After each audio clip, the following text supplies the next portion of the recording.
With Progressive's Name Your Price tool, you can choose the best coverage option for you. Because you know you. Like, you know you can't cook. You're not one of those people who say that they can, but when people come over for dinner, they find out the hard way, you can't. You can't even microwave popcorn, and that's literally just one button. Plus, measuring and patience are huge parts of cooking, and that's just not you.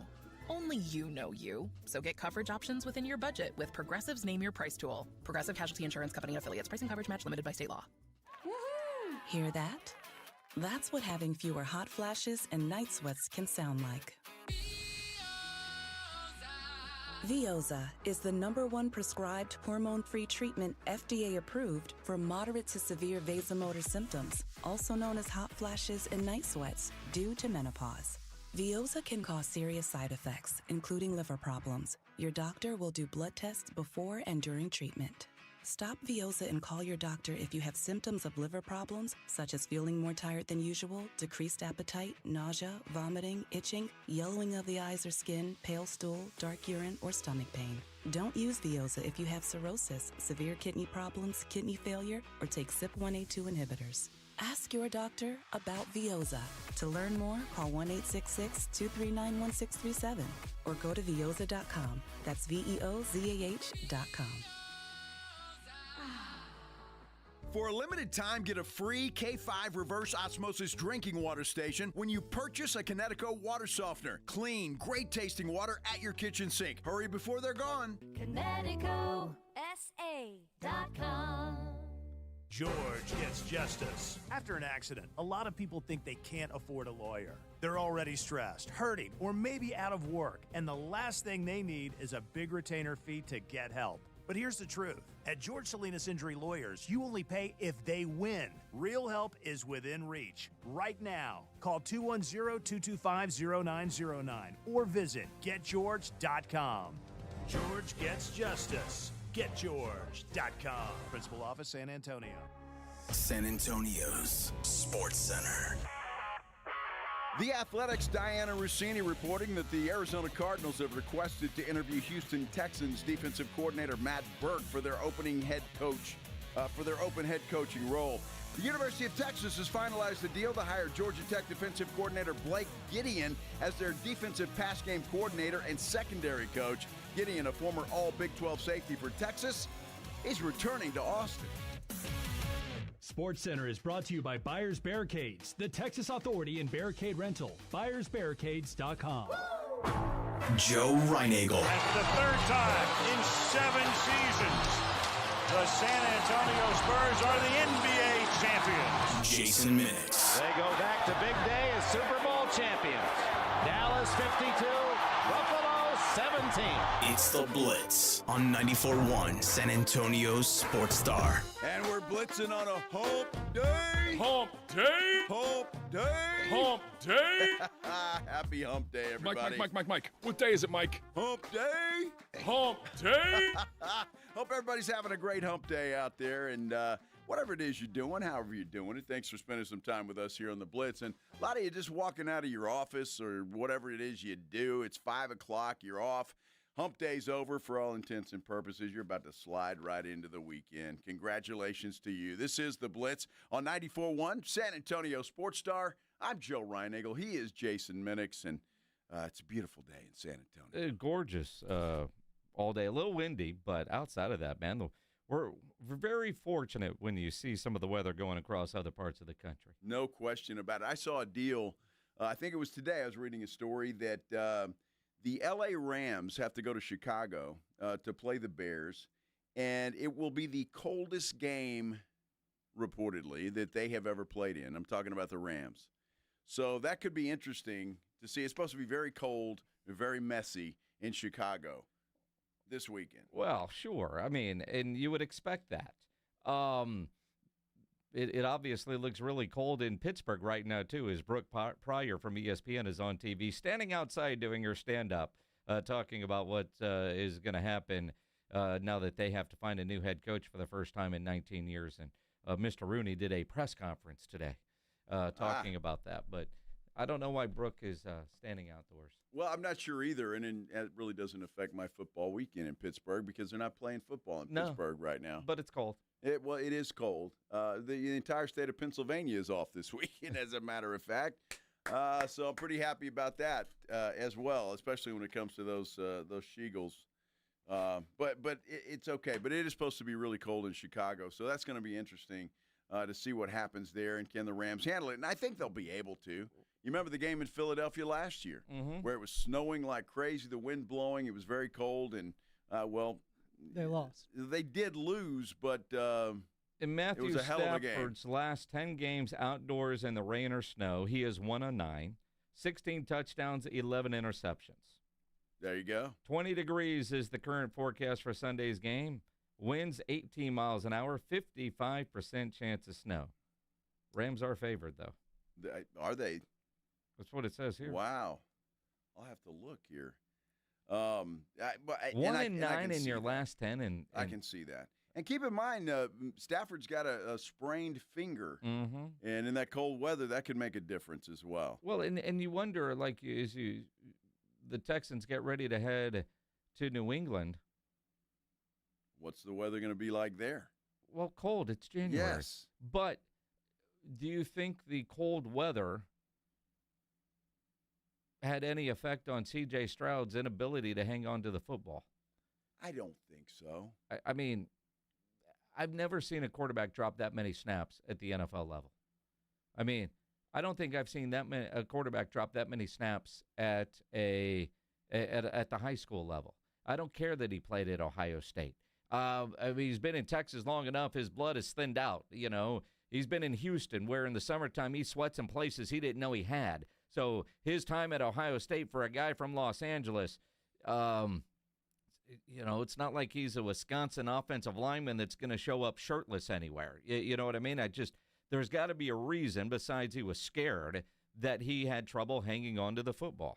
And I think Indy Kalu, who was on the show earlier, suggested maybe that is. He wasn't scared of the Pittsburgh Steelers, certainly, but he was afraid of letting people down. Moment, yeah. Afraid of the moment. Could be. Interesting that you say that the Broncos are now 1.5-point favorite over the Bills on Saturday afternoon. That line's changed because Buffalo opened up as the favorite there.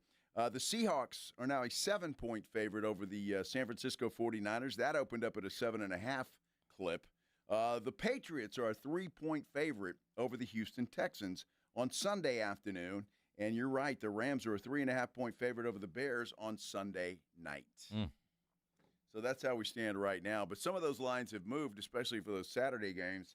They pretty much stayed pretty steady for the Sunday games thus far. It's going to be a fun weekend. And think about it, Houston fans. A win. And if Buffalo beats Denver, Houston is hosting an AFC championship game. That's incredible. I mean, that in itself is incredible. And the Texans will know the winner of the Broncos-Bills game because, well, they play Saturday afternoon. Well, I mean, you will know. And Pledge says, do you want Josh at home or Bo Nix in Denver? You've beaten Josh in your building. And my goodness, I don't know who Josh is still playing with. I mean, the injuries that Buffalo's dealing with. Now, granted,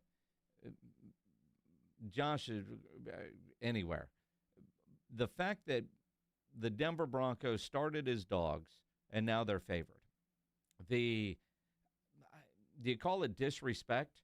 You're the one seed in the AFC and you're hosting and the line opens and you're the underdog, which, again, you know, if you're a Denver fan, you're feeling very disrespected, but nobody's believed in that team all year long, yet they're the one seed. At what point do you start believing in them? It's almost like talking about the Chicago Bears. At what point do you start believing in them? And if they beat the Rams in none-degree weather, they're going to say, well, it's because the cold weather, and Matthew Stafford sucks when it's cold outside. Well, look, the Bears were getting their asses handed to them in the first half, and they rallied back, and they got a good win. It's what they do. It's what they've done all year. Well, that's great. That's eventually that luck's going to run out. I mean, do you want to get behind 18 points to the L.A. Rams? No. No, you don't on Sunday night, and so that luck's going to run out, and they're going to have to start a lot faster if they want to win this football game. And I think the Bears have every opportunity and every chance in the world to win that football game. Just like I think the Texans have a chance to win that football game. I don't think it's going to be a gimme. I get the feeling that a lot of Houston Texan fans think they're going to go up to New England and just roll. That defense is just going to kill Drake May, and it's going to be over. I got news for you. That ain't going to happen. And New England's a pretty good football team, and I think that's going to be one hell of a game. Do I think Houston has a shot at it? Of course I do. But I think anybody can take that game. Denver and Buffalo. I think that's anybody's football game, too. Look, Denver's got a great defense, but you talk about a team that waits till the fourth quarter to wake up offensively. That's the Denver Broncos, and that's going to be tough if they decide to do that this weekend. So it's going to be a good football weekend. I think it's going to be a great football week. And you think about last weekend, all those games, with the exception of the Patriots-Chargers game, and then, of course, the Texans blowing out the Steelers, but 4 of the 6 games were decided in the final 2 minutes. I mean, and all one-score games, 4 of the 6, right? And even the Patriots-Chargers game was close until really late when New England finally got into the end zone. Outside of that, it was, a preview of the upcoming World Cup. It was 7-6 in that Houston game entering the fourth quarter. Yeah. So, I mean, it was tight, and that was thanks to one C.J. Stroud. Mm-hmm. Kind of letting the Pittsburgh Steelers hang around a little bit. Yeah, if you're Houston, the formula of scoring as many offensive touchdowns as defensive isn't going to get it done. But did you see Orlovsky today talking about the Houston Texans rebuild? And I know it's impressive for Nick Caserio. I didn't realize in the last 3 years, 20 of their 22 starters are new. You talk about a quick rebuild and getting the right guys. And there's still so many question marks on that team, especially on the offensive line. And I don't know if they've solved the running back problem, but 20 of 22 starters in the last 3 years, that's quite a number. That's pretty impressive. I think that running back's pretty good. He looks like the real deal. Yeah. For Houston. The issue is going to be they've got a couple of young wide receivers, and they're going to be counted on. And then Christian Kirk, and he put 2 games together because until last week, I didn't even know the guy existed. So it's like, wow, where did you come from? They've been saving him. I guess. I forgot he was on the team. But those guys are going to have to come through because I really don't think Nico Collins is going to suit up for this football game. I just don't. I don't think he's going to pass concussion protocol. He was to be carried off on a cart for a concussion. That just, to me, just kind of blew me away and let me know that he got his bell rung pretty good. Yeah, no, and again, playing on a Monday night, typically if you play on Monday and get a concussion, you can't pass the concussion protocol, and be cleared for a Sunday game. And that is a major, major disadvantage for playing a playoff game on a Monday. I'm trying to think. Are all the teams that played on Saturday, are they playing on Sunday? No. You don't have a Sunday team. No, not at all. And that's been the gripe. I mean, look at San Francisco. Yeah. They played on Sunday. Now they got to turn around and play on Saturday. So one day less, yeah. So there's a big gripe about that and a lot of complaining and about the lack of rest. A short week to a team that came off the bye. Exactly, which is difficult. Now, Buffalo played – did they play on Saturday? I don't know if they played on Saturday or Sunday. I can't recall. They were Sunday. They were the early game on Sunday. Well, then there you go. They're a lack of rest, too, playing a team that had the week off. The Tony Romo, I had a cold. That's why I was so bad game. That's the one. So both Buffalo and San Francisco will have to play on a short week against teams that took the week off last week. Yet the Rams played on a Saturday. The Bears played on a Saturday, and they get the late game on Sunday night. Which is crazy, isn't it? I mean, make it make sense, the schedule makers. But, look, it's all about TVs and who they want. Yep. And go from there. So, look, they'll line up and play, and we'll see what happens. It's going to be another fun weekend without a doubt. No question about it. Head coaching searches and some brilliant Hard Knocks audio that we're going to hear from. I kid, Jason. I kid. And a little update on John Harbaugh and where he may be ending up and what the Giants are doing to bring out the well, the big guns and maybe give them an advantage over everybody else. We'll see if it works or not. We're talking about it when we continue here on the Blitz on 94.1 San Antonio Sports Star. And talking about the games this weekend in the playoffs, make sure you're playing along on Underdog. That is the best place to get in on all the action. Make your picks and win money right here in Texas. It's easy and it's fun. You pick whether your favorite players are going to go higher or lower on stats like passing yards, rushing yards, sacks, receptions, touchdowns, that sort of thing. Get your picks right. You can win up to 5,000 times your cash. We were just talking about the forecast in Chicago for that Rams game and the number of interceptions that Matthew Stafford has thrown when he's cold. So that's a number that you probably want to look at and probably go higher. Knowing that Bears defense. I don't know. That's one of the early thoughts I have for this weekend. And, Drake May against that Texans defense probably going to go lower on his total passing yards. What are you waiting for? Download the Underdog app. Use promo code STAR to score $75 in bonus entries when you play your first $5. That's promo code STAR at Underdog. Make picks, win money. Must be 18 plus and present in Texas. Terms apply. See assets.underdogfantasy.com/web/play and get terms _DFS_.html for details. Concerned with your play? Call 1-800-GAMBLER or visit ncpgambling.org. Flight by Yuengling is the next generation of light beer. For those who don't follow trends, but craft them. Flight by Yuengling is 12 ounces of uncompromised refreshment from America's oldest brewery. With only 2.6 grams of carbs and 95 calories, this is premium refreshment 6 generations in the making. Don't just raise a glass, raise the bar. Flight by Yuengling. Available wherever beer is sold. DG Yuengling & Son Incorporated, Pottsville, Pennsylvania. Please enjoy responsibly. Running a business means wearing multiple hats. So if you're like me, you probably started out using your personal phone, taking client calls and texts nonstop.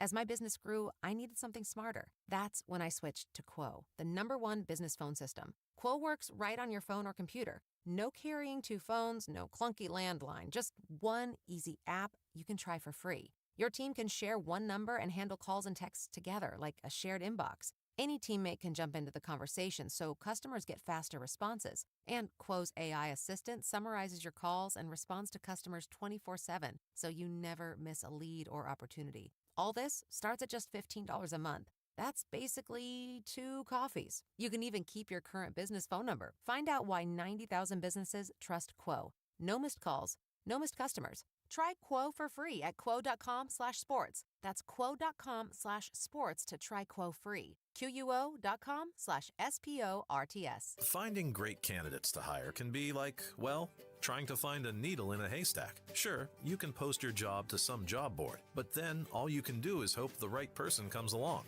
which is why you should try ZipRecruiter for free at ZipRecruiter.com/radio. ZipRecruiter doesn't depend on candidates finding you. It finds them for you. Its powerful technology identifies people with the right experience and actively invites them to apply to your job. You get qualified candidates fast. So while other companies might deliver a lot of hay, ZipRecruiter finds you what you're looking for. The needle in the haystack. See why 4 out of 5 employers who post a job on ZipRecruiter get a quality candidate within the first day. ZipRecruiter, the smartest way to hire. And right now, you can try ZipRecruiter for free. That's right, free at ZipRecruiter.com/radio. That's ZipRecruiter.com/radio. ZipRecruiter.com/radio. ZipRecruiter. Okay, I have to tell you, I was just looking on eBay where I go for all kinds of things I love, and there it was. That hologram trading card. One of the rarest, the last one I needed for my set. Shiny like the designer handbag of my dreams. One of a kind. eBay had it, and now everyone's asking, ooh, where'd you get your windshield wipers? eBay has all the parts that fit my car. No more annoying, just beautiful. Millions of finds, each with a story. eBay. Things people love. It's Pork Rind Appreciation Day at PorkRinds.com. Hall of Famer Devin Hester and PorkRinds.com are lining up to be the heroes for the Gridiron Greats Assistance Fund. Pork rinds are the MVP of the snack aisle. Low-carb, gluten-free, and packed with protein. Don't settle for ordinary on game day. Visit PorkRinds.com to enter for a chance to win a 2027 Big Game Travel Package and a year's supply of rinds. Support a great cause and find your favorite rinds at PorkRinds.com. Pork Rind Appreciation Day, the crunchiest day in football. Injuries happen, and when they do, skip the ER and get to the Ortho Now Injury Clinic by TSAOG Orthopedics and Spine. Ortho Now provides walk-in care for injuries like broken bones, dislocations, sprains, and strains. Conveniently located in the Quarry area with extended hours Monday through Saturday with on-site x-ray casting and bracing, Ortho Now has everything you need to treat your injury, and best of all, no urgent care or emergency room copay. Learn more online at tsaog.com.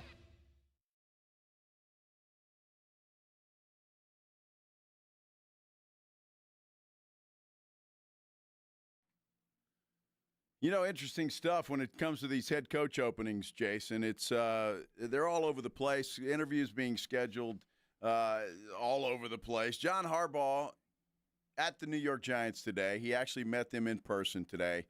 Jackson Dart was actually a part of that meeting. He was. Now, I'm not sure if that helps or hurts. I have no idea. But Harbaugh did leave the building, and he's going to interview with Tennessee next. Man, he spent all day there. He did. By all accounts, toured the facility, met with Jackson Dart, met with everybody, met the ladies in the lunchroom. I mean, he did it all. But he left the building. I am surprised that the Giants let him leave the building. They flew him out there on the private plane. You got all these reporters saying they are camped out at Teterboro Airport because the plane is gassed up and ready to take him back to Baltimore. And he is going to meet with other teams, including the Titans. The Titans are coming to his house. Right, coming to Baltimore. Which is interesting because don't you want to see the facilities?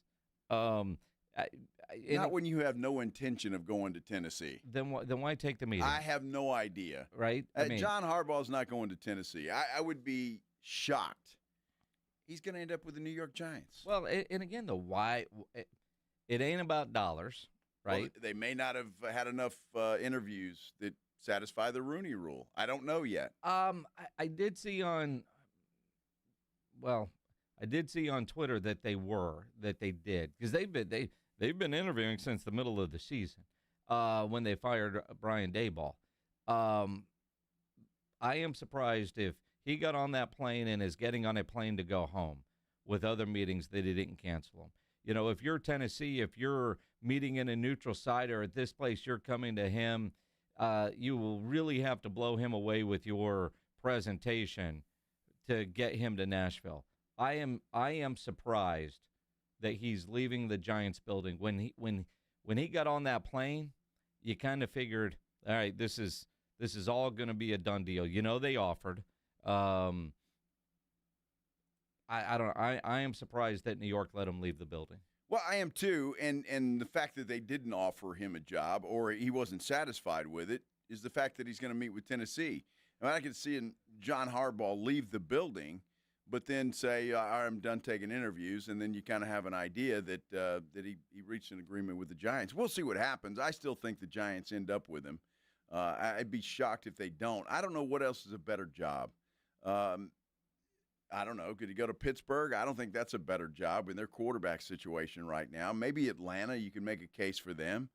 But to my knowledge, he hasn't interviewed with the Falcons. But he will. One of the guy named one of the Giants reporters said their massive push to get a deal done today. They're willing to not only pay him but his staff. Factors out of his control, the mutual respect between Matt Ryan and Harbaugh. And he's going to want a chance to talk with Atlanta.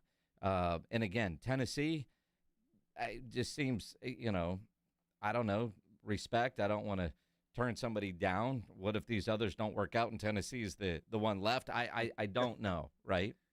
Well, I don't know either, but the fact that they're coming to him is telling, I think. Maybe they said, hey, John, we'd really like this. Just hear us out. Okay, come to my house. And we'll have a cup of coffee. That's it. Now, the Cowboys' defensive coordinator search does continue. They keep adding names to the list. Not all of them are household names. One thing you haven't seen is Cowboys' assistants getting interviews with other places. Calvin Watkins from the Dallas Morning News said, keep in mind, all the Cowboys defensive assistant coaches are under contract and would need permission to go seek another job, which I find interesting. Now, on Hard Knocks in season, one of Joe's favorite shows. Yes. He's never seen it. The episode from last night that I watched this morning had starts with Jerry and Schottenheimer talking about firing Flus. And for Jerry, he starts with one of the toughest decisions he's ever had to make. Our 2025 season was a roller coaster. We were inconsistent on defense. The Eberflus decision of not going forward with him was one of the hardest that I've been involved in my time with the Dallas Cowboys. But at the end, I think was the thing to do. I don't know, firing Tom Landry, that wasn't difficult. I don't know, or perhaps Jason Garrett, that wasn't difficult. He says that about everybody. I guess he does. He says that about everybody, but I do believe him in one area. That is Jerry admitting he was wrong. He made a bad hire. He did. Sure. Second year in a row. And when you fire somebody after 1 year, you as the decision maker who did the hiring are admitting you made a bad hire. Plus, they are friends. So, they got Jerry flying in on the helicopter and then Eberflus walking into a meeting room to tell the defensive staff that they just fired Eberflus. I just met with Flus early this morning. Incredible human being. Love the man, but at the end of the day, the football wasn't right. I've been in this position. I've been Flus. I've been the guys in this room. I understand the questions. I understand the concerns. And I will answer all those. Right now, the focus has to be, number one, about the man, checking on him, one. Reach out, tell him you love him, because he's a great man. Two, finishing this process. The exit interviews with the players are critical. We have to continue that process. So we got players rolling in here in the next little bit. If anybody's got questions, come see me. Okay? All right, appreciate you guys. He didn't open it up there. He said, if you got questions, come see me. Yeah, because there's a camera right over here, and I know that, but not in my office. But think about, one, that was in a defensive staff meeting. He walks in, big conference table, all that sort of stuff. Sounds kind of like he does on press conferences. Schottenheimer's real. He's always that way. But he knew, telling him, Flus is fired. Everybody sitting at that table is now wondering where is their next team going to be, because they, too, will likely get fired when a new defensive coordinator comes in. Even though they're currently under contract. We got a job to do. We got to get these exit interviews. But those questions, I know what you're feeling, because all of them are going, oh, crap, that means I'm soon likely to be out of a job. Except maybe one guy. My conspiracy theory, my black helicopter theory. While that was going on, the cameras zoom in on defensive line coach Aaron Whitecotton. Now, a couple weeks ago on Hard Knocks, after Flus was told to go upstairs for the last couple of games, they featured Whitecotton in a meeting room talking with his guys about the final stretch. And I know those cameras here are all kinds of stuff that they can't put on television. But there is a reason that the director and the producer has now twice focused on one particular assistant coach. And that coach is going to interview for the job. And maybe the Hard Knocks people have heard enough that they think he's got a legitimate shot if they're going to promote from within, because Jerry loves continuity, that it could be Aaron Whitecotton. Well, I hope he doesn't love continuity, because continuity sucks. Okay? Yeah, we need a change there. I don't know what Aaron Whitecotton, how he is or what he would do, but obviously he's interviewed for the job, so they thought enough of him to do that. And whether he gets it or not, I don't know. But I love what they've done, Jason. I honestly do, and because they've interviewed a bunch of guys that are up-and-coming guys, with the exception of Jonathan Gannon, who obviously was a head coach with the Cardinals. They did interview him. So I don't know what he's looking at, if he's looking at another head coaching job, or would he take the DC job with the Cowboys or somebody else. But I like the fact of some of the names that you're just not familiar with. Yep. Neither is Jerry Jones, for that matter. when it comes to having a relationship with them. He may know who they are, obviously, but having a relationship with them. So that tells me that this is going to be more of a Brian Schottenheimer hire than it is a Jerry Jones hire. And I think Jerry has finally realized that if a coach is going to be successful, or maybe Schotty told him this or convinced him of this, and said, look, let me hire the guy. And I'm going to have to work with him. I want a guy that I believe can change the culture, change the attitude of this defense, and we can move forward. And if I'm wrong, I'm wrong. But let it be on me. And it appears, at least to me from the outside looking in, that Jerry has agreed to that. He's certainly not operating the way he has the last couple of defensive coordinator hires, which is good. Ultimately, until they make a decision, I don't know how much credit for doing a bunch of interviews, sure, and doing a bunch of interviews with guys that work for your biggest rivals, like the Eagles and like the Giants. Get some intel there, whatever you get to know to learn about their personalities, or maybe you find that up-and-coming superstar that they have not done. Jerry typically likes his coordinators to have some previous head coaching experience, have some sort of relationship or ties to the Jones family, because that level of trust that you have to have. So I do like that it's not the same old. All right, we're going to bring in Ron Rivera, and we're going to bring in, you know what I mean? We're not, or Marvin Lewis. What are you doing? Oh, yeah, come on in for an interview.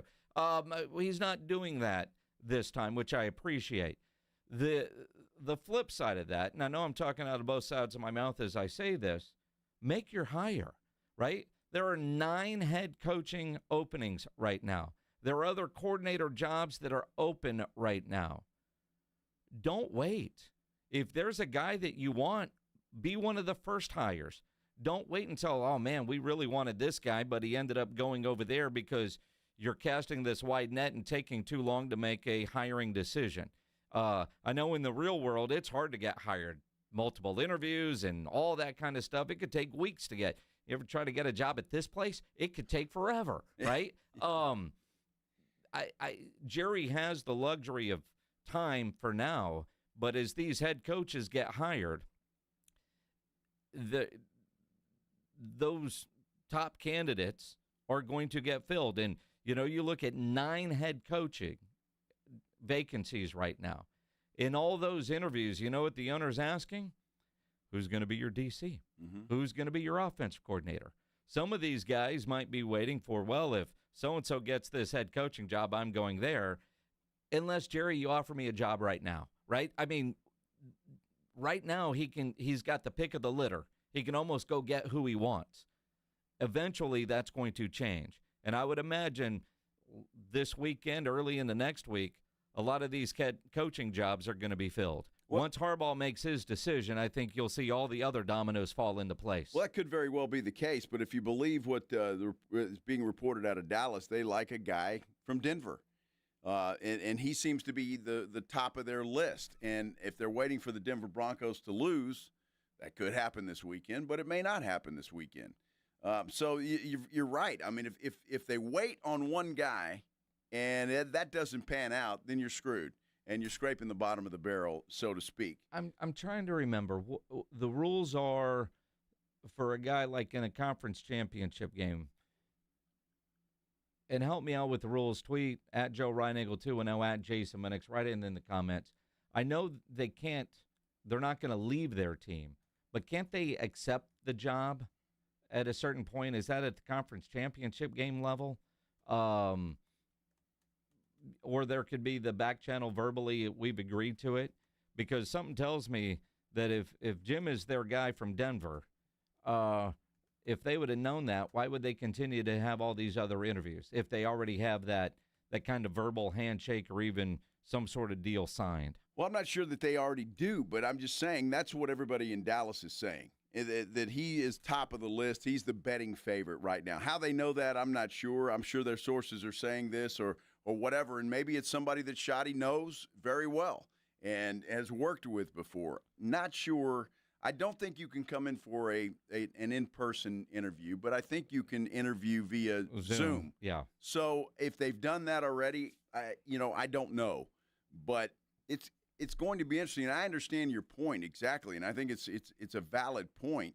But nobody's hired anybody yet. Nobody's pulled the trigger on anything. So think about the jobs that are out there. I know the defensive coordinator with the Rams in high demand. Yep. Nobody can hire that guy. He's still there.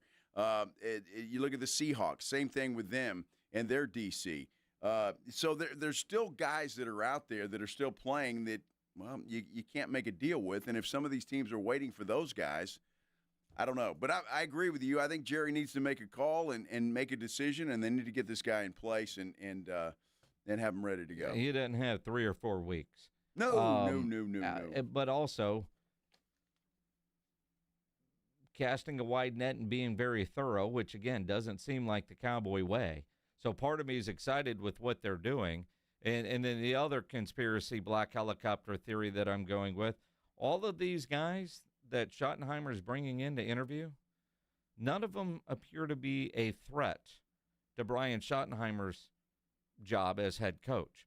Because that's the other thing that's always been a concern. Like with Mike McCarthy, he wasn't worried about having a Dan Quinn also in the building, where that was one of the concerns. Remember with Kellen Moore? Could Kellen Moore work? If it didn't, it's like these all seem like safe guys for Brian Schottenheimer. You're not bringing in Harbaugh to run your special teams, so to speak, that could, all right, things aren't going well next year for Schottenheimer. Harbaugh take over. You're now the head coach. Well, and I know Harbaugh's not a candidate, so I can use that as one of those kind of wild examples. These all seem very safe for Schottenheimer. With the exception of a Jonathan Gannon, perhaps. I think that's still safe. And they have interviewed that guy, and I agree with you. Look, but what I think they're doing and what I love about it is the fact that these guys are new guys. Yeah. I mean, they're new guys that have come in with some new ideas. And just look at the guys that have been successful. Ben Johnson, Liam Cohen.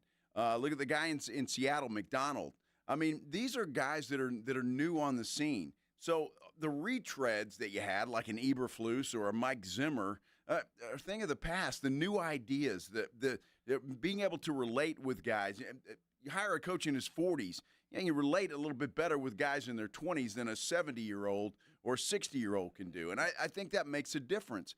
Have some new ideas, some fresh ideas, and I think that's what this Cowboys defense needs, just to give them a shot in the arm and change things, change some culture, and let's move forward. And that's why I like the list of guys that have been brought in to interview for this DC position there with the Cowboys. And if they suck next year, we'll say, what a bad idea. Well, exactly. But that's what we'll do. It's the young energy. Yes. I mean, think about what Schottenheimer told his staff. And his staff has been there ridiculous hours all day for, the great man. The football wasn't right. Football wasn't right. Football wasn't right. Got to get the football right.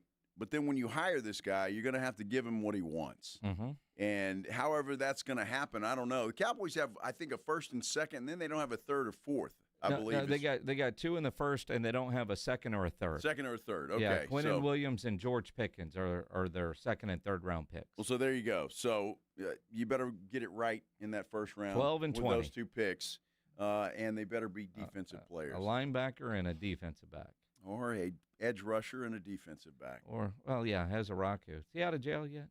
He is. Yeah. Reckless driving. Yeah. Come on, they spanked him on the hand. Yeah. Welcome to the Cowboys. He was fine. Spanked him on the hand, Pledge. That's what they did. No problem. Not the Heine? Well, no, because it wasn't egregious enough for the Heine. He got a big old Heine, too. 210-225-2121. That's exactly right. I hope he called AA Best Bail Bonds. Smart thing to do, for sure. Spurs took it on the chin last night in OKC. Now they're home for 3 games.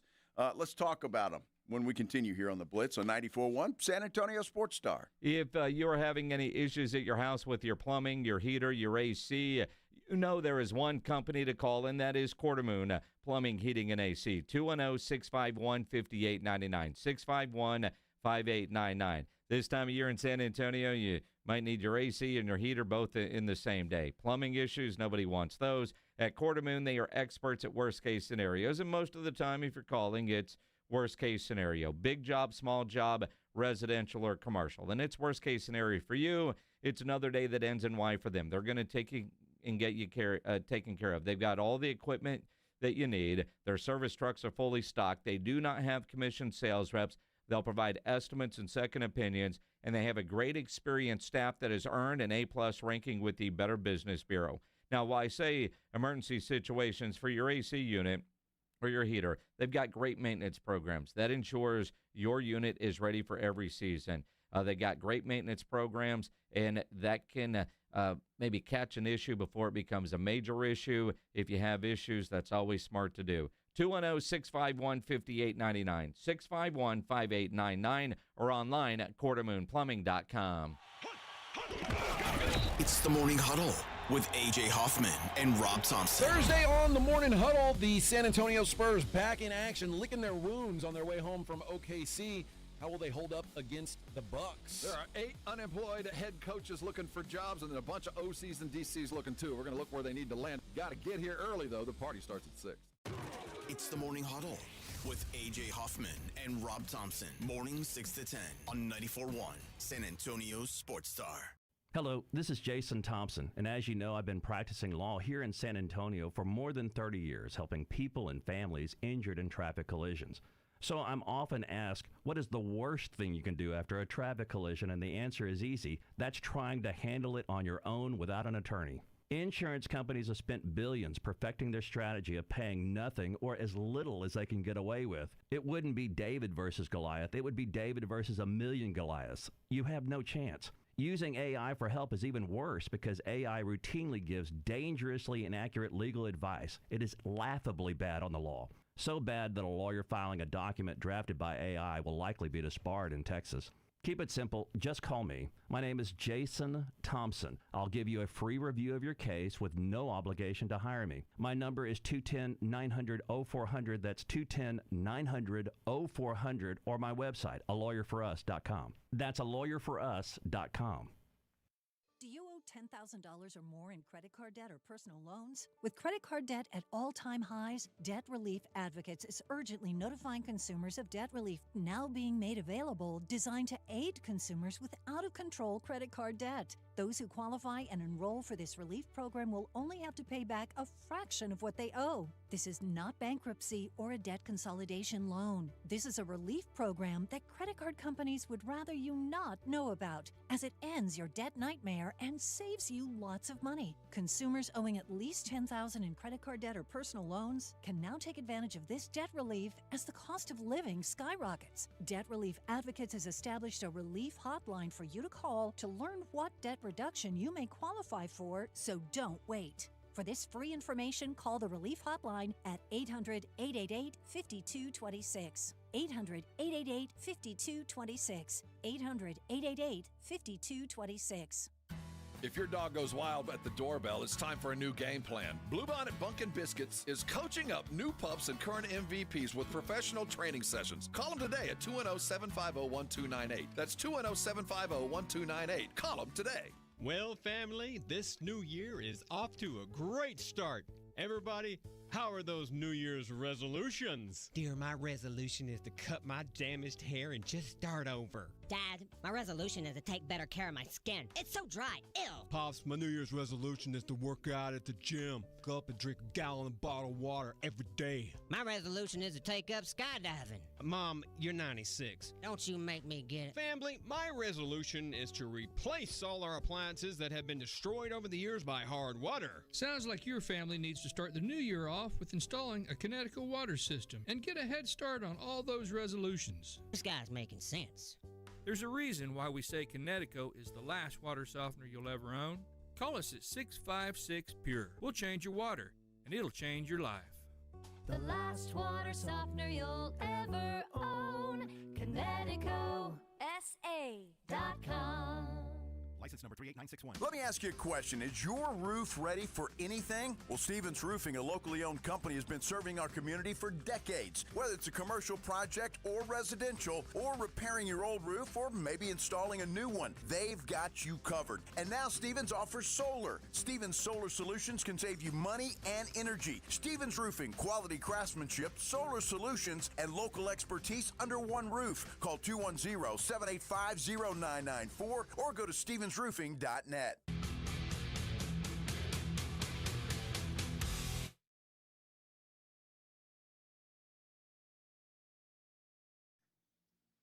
If you're on our San Antonio Sports Star YouTube page, we have a poll up. Of course we do. And it talks about the Spurs. The question is very simple, and we need at least 5 more votes on this thing, by the way. We've got 95 votes. Do the Spurs have a physicality issue? Yes is leading the way with 62%. No at 38%. So go to our San Antonio Sports Star YouTube page, like and subscribe, and, well, make your voice heard on the poll. You know, it isn't. I am surprised that it's now 62-38 because, boy, last night Twitter was all blaming the referees for how they were letting the Oklahoma City Thunders push the Spurs around. Wemby was asked after the game if he thought the refs allowed too much physical play. It was a little bit much tonight. Sometimes not really, like, not just a huge screen or, or a hard foul, but different things from there. Different things, like, I don't know what. I know Wemby banged knees at one point. That was a scary thing for Spurs fans. I was certainly concerned about that when he went down holding his knee, because I didn't know exactly what had happened at first until they showed a replay. So that was scary, and then he stepped on a guy's foot, kind of turned his ankle a little bit. That was kind of scary. But look, you just don't know what the officials are going to call, how they're going to call it, and what they're going to be like until you get in the heat of the moment, and the Spurs have to adjust to what they're doing. They do. Oklahoma City needed that. Not that the Spurs didn't, but when you think about the 1 seed, the defending champions, the way they have been losing to the Spurs, for them to finally get one. Although Wemby was asked if he thought the Thunders had extra motivation. I don't think so. Well, I think their motivation tonight wasn't more than it's been between the second and third game, for example. But I think they trusted what they do, which they've been doing for a minute now. So they got all the reasons to do so, and I think that's a team that's been deep in the playoffs, as deep as it gets. So 40 games in, it's nothing for them. So they just keep rolling. Of course they had motivation. They did not want to get beat by the San Antonio Spurs 4 times in a row. So, yes, they had motivation to win that game. I don't think there's any doubt about it. I don't know. Wemby knows that, doesn't he? I mean, I think he's just trying to be politically correct. Maybe so. He would like them to play ethical basketball. It's going to be a fun rivalry as long as Wemby and SGA and Chet are a part of it. That is for sure. Yes, it was physical. Yes, I'm a biased observer watching the Spurs. I am a Spurs fan. I thought they refs let Oklahoma City get away with a lot last night. I don't know that I like the response from the Spurs, but I was more upset with the piss-poor shooting that we saw yet again. If they make those shots in the third quarter, I mean, you allowed, what, was it an 11-0 run and then a 12-0 run? And they're missing all over the place. They got blown out in that third quarter. To me, that's the difference in the game. And if you're making shots, you kind of look past some of the physical play, and it probably changes some of the physical play. Can the physical play be causing some of the missed shots? Sure. But some of those wide-open shots where there's no contact and you're still missing, that's just on the Spurs having a poor shooting night. Well, they've had a bunch of those lately. Yeah, and that's the problem. It wasn't just last night. Again, they're 4-6 in their last 10 ball games. That's certainly not good. A lot of reasons for that, perhaps. They're not shooting well, maybe in a little bit of a slump. You don't typically find all of the Spurs going into a slump at the same time, but it is kind of happening. I think they'll snap out of it. I think a 3-game homestand will do wonders for this team. They have been traveling, it seems, quite a bit, and a lot of back-to-back ball games, and it is the dog days of the NBA season. There is a little bit of a fatigue factor, I think, for this team. Being home for the next 3 days, though, I think will help tremendously. Well, and again, good news from last night's game was Steph Castle. He had a nice bounce-back game. Again, we got some guys that feel like they've maybe had some tough stretches, guys trying to get back to their roles, waiting on Devin to get back, tough losses here or there.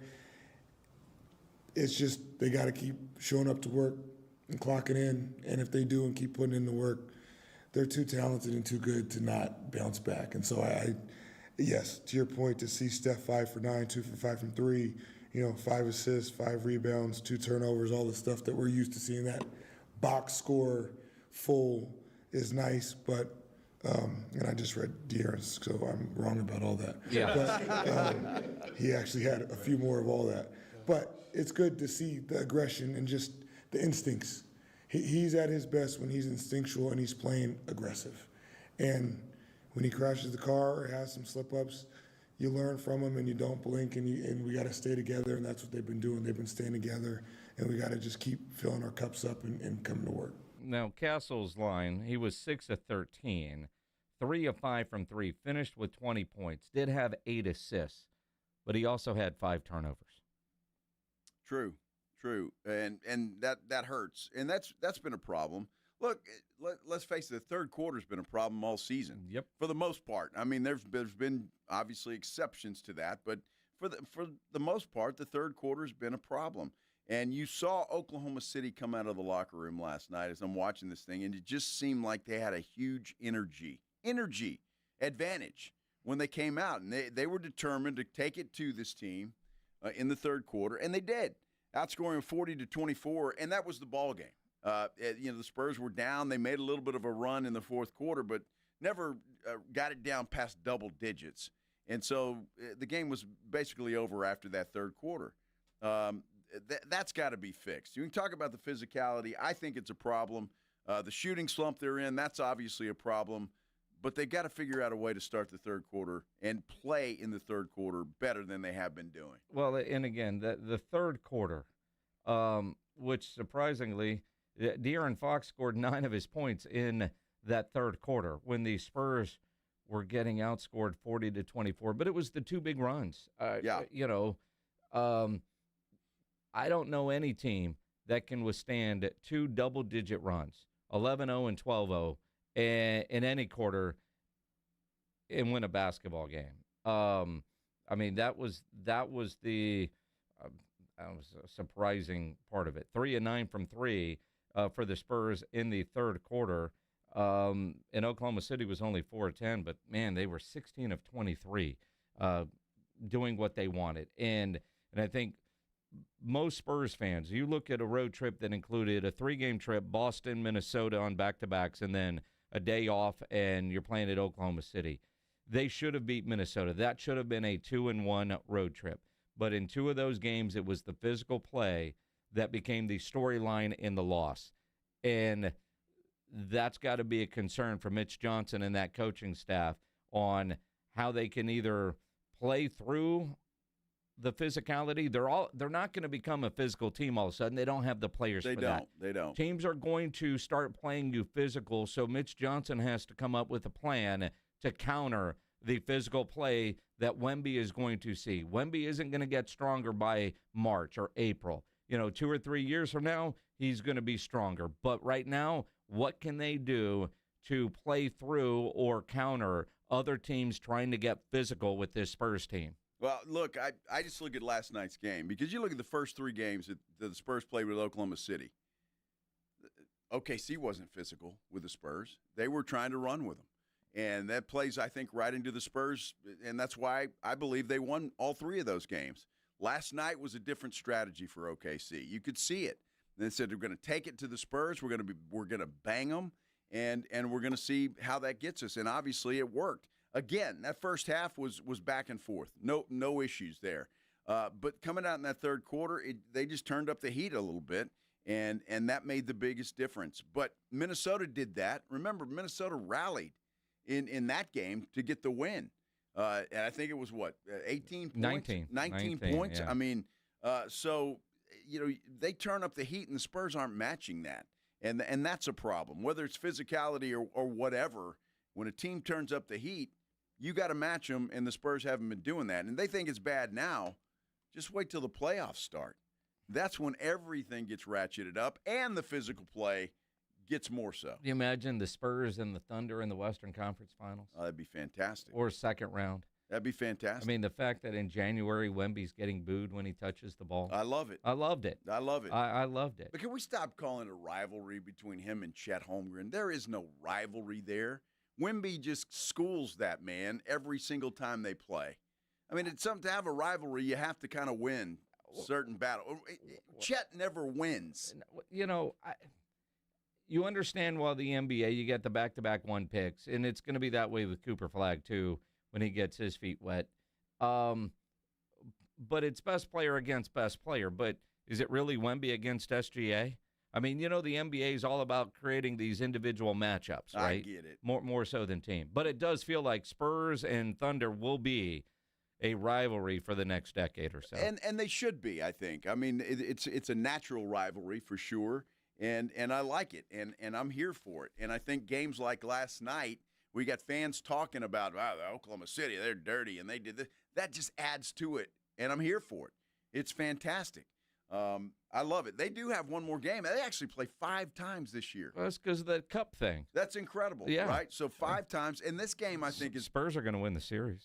Well, you're a genius, Minix. You are a genius. Math is hard. You know, you don't get that kind of genius take, except right here on the Blitz. I thought he was going to attempt a beer bet you on it. I wouldn't be surprised. Want a beer bet that the Spurs win this series? No, I'm good. They'll have the tiebreaker? I'm okay. You sure? I'm good. Man, you never want to take beer bets anymore, right? I know, man. I know. We'll come up with something else that might be a little bit more fair. What do you mean fair? I don't know. You know, I was undefeated in our prime picks this week. You were. Undefeated. Yeah. Undefeated. That ought to get me a cold beer. No. It should. Well, it could get you a steak from Pledge at the end of the year, but, you know, we don't reward weekly. It's yearly, end of season. Speaking of James Pledger, you have a show tonight, Pledge? Is it a About damn full or time. is it a half? It's a full show, ladies and gentlemen. Keep it right here on 94.1 San Antonio Sports Star. Extra Innings with Pledger is coming up next. Be sure and tune in early in the morning. The Morning Huddle, Rob and AJ. They'll get you started bright and early. And Minix and I will be back here at 2 o'clock as usual. Thanks for joining us today. Have a great night, everybody. You're riding with the Blitz. Afternoons 2 to 6.